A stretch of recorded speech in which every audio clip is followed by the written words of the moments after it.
The Vegas Golden Knights played their first ever game as an NHL franchise, the first ever game for a major North American professional sports team that's from Vegas. They played it in Dallas, and they beat the Stars. How about that? They got 2 points in their debut, 2-1. Now that there is a franchise in Vegas, guys, things are changing. The dynamic is changing around the world of sports. You know, we associate hockey with our friends to the north. Canada. Yeah, it's a Canadian sport. They love their hockey there, even though, as our good friend Brent Soap will tell you, lacrosse is the national sport of Canada.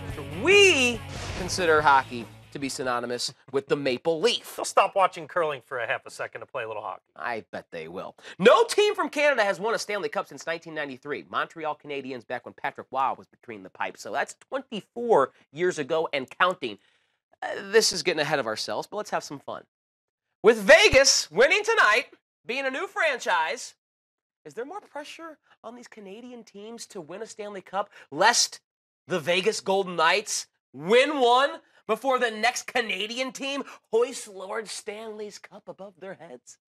Maybe a little. You know, I mean, because what is more American than Las Vegas in general? Sin City, excess. go to indulge, excess, go there.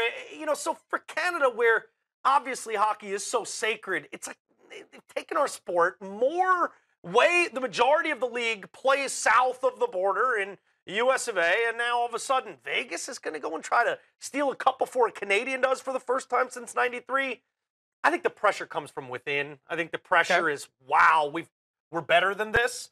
But maybe that little sprinkle of Vegas in there adds to the pressure.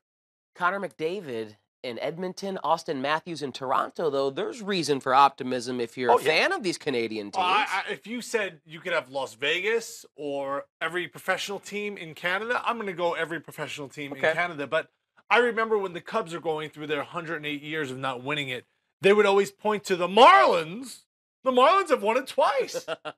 And I always used to think, like, wow, yeah, the Marlins, who just came into existence when I was a teenager, they actually have won it twice. Two completely different teams. They'd win it and just shuffle it up and deal. All right, who cares? So I do think there is pressure on those teams to the north right there, but I do like the shape that they are in right now. They are primed to make a very long 5 to 10 year run.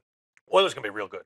So watch out. Oilers already are. Yeah, Oilers are already really, really good. But Golden Knights can say it. They're undefeated in franchise history. They've never lost. It's pretty good. No one else in sports can say that.